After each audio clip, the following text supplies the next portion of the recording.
Deus veio trazer a vida fascinante de volta ao homem. Quando Deus colocou o homem na terra, Adão e Eva, os primeiros, eles receberam a vida fascinante de Deus. Mas essa vida foi perdida. O pecado entrou no mundo e a natureza do ser humano se tornou a natureza de morte, ao contrário da natureza de vida que eles tinham.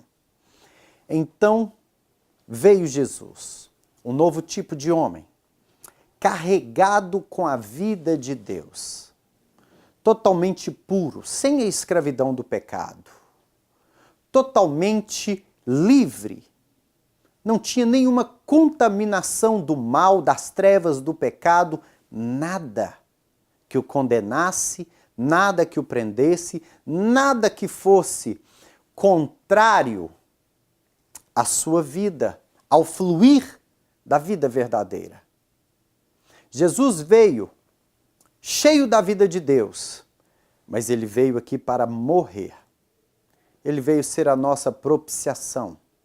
E para ser a nossa propiciação, Jesus resolve doar a vida que havia nele para nós. A Bíblia vai dizer que no sangue existe vida.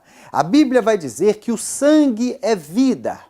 E Jesus trazia dentro de si a vida do tipo de Deus, a vida de Deus. A Bíblia vai dizer que Jesus é Emanuel, Deus dentro do homem. O anjo que anunciou a vinda de Jesus para Maria disse assim, ele será chamado Filho de Deus.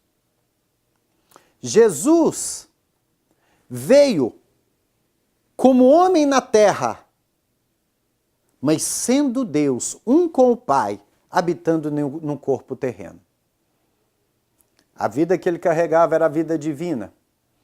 E essa vida ele decidiu doar para nós.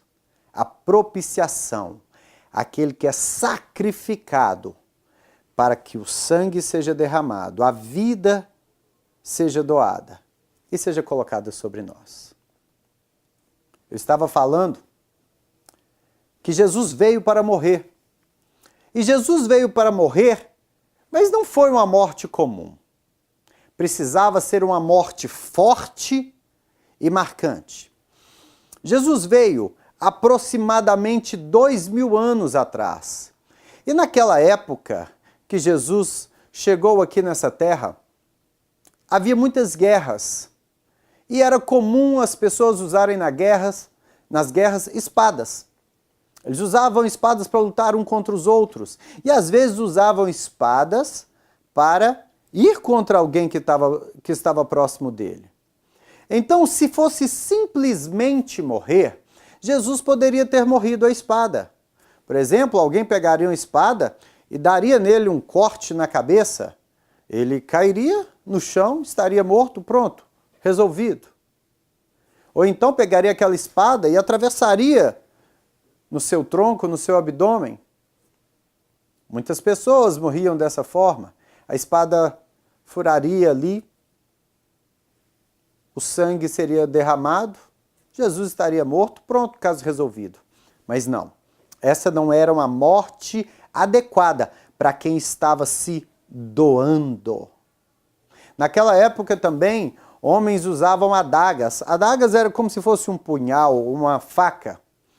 E se aproximava do outro, enfiava aquela adaga na pessoa que queriam matar. Aquela adaga então fura os órgãos internos, aqueles órgãos param de funcionar, o sangue sai pelo buraco que foi feito pela adaga, a pessoa morreria. Mas essa também não era uma morte indicada para Jesus. Naquela época tinha um outro tipo de morte também, a morte por apedrejamento. Colocavam a pessoa diante dela e vários outros com pedras começavam a jogar pedras nela. E aí, se Jesus fosse uma vítima de apedrejamento, as pedras bateriam, iriam causando ferimentos internos que causariam o mau funcionamento, a parada do funcionamento dos órgãos daquela pessoa, ela viria à morte. Mas também não era uma morte indicada para Jesus. Deus planejou uma morte que traria o benefício para o homem, que colocaria Jesus em uma posição de destaque para que todos vissem o seu sangue sendo derramado, sendo doado. Jesus tinha que ter uma morte que fosse um sacrifício, fosse uma oferta de vida, uma doação de vida. Então, acontece algo interessante. Alguns homens daquela época, eles olham para Jesus e eles não conseguem enxergar a grandeza divina que há em Jesus. Eles olham para Jesus e não conseguem enxergar a grandeza divina que Jesus trazia dentro dele. Sabe, aquilo estava encoberto aos olhos daquelas pessoas. Elas eram pessoas que olhavam para Jesus e enxergavam a ele com maldade. Não enxergavam a pureza, não enxergavam a divindade, não enxergavam a glória de Deus nele, não enxergavam que ele trazia vida verdadeira.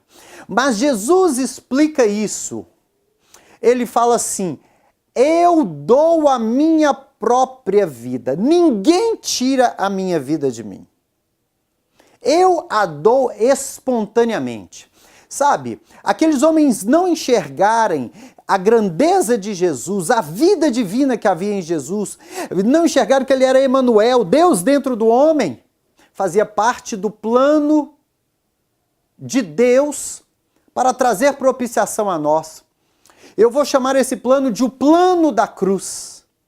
Quando Deus traz a manifestação do plano da cruz, ele encobre as pessoas da sua grandeza, para que elas pudessem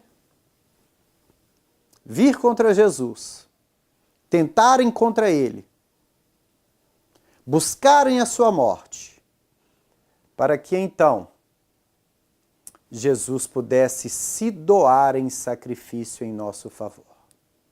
Quando aqueles homens maus vêm contra Jesus, eles o entregam com falsas acusações para o governador. O governador era aquele que poderia emitir o decreto de morte de Jesus.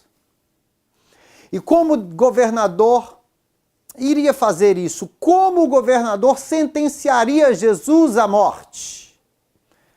O tipo de morte que aquele governador traria contra Jesus vai evidenciar o plano da cruz. Vai evidenciar o plano fascinante de Deus para colocar aquele sacrifício sobre as nossas vidas. O tipo de morte que aquele governador vai trazer, vai executar contra Jesus, seria o tipo de morte necessário para que toda a vida de Jesus escorresse, fosse doada em nosso favor. No próximo episódio, eu vou detalhar essa morte de Jesus, doando sua vida para nós. Quero que você continue me acompanhando, para que você saiba mais de como Jesus doou essa vida verdadeira para nós. E eu te convido a adquirir esse livro, Uma Vida Fascinante, para que você conheça mais dessa realidade e você receba toda a vida que Jesus veio doar a mim e a você. Um grande abraço, até o próximo. Adquira já o seu livro Uma Vida Fascinante. Você pode encontrá-lo na Igreja Batista Lagoinha Sede, na Tenda da Bênção, ou encomende pelo site www.christianclayton.com.br. Acompanhe mais sobre esse livro nas redes sociais. Acesse agora.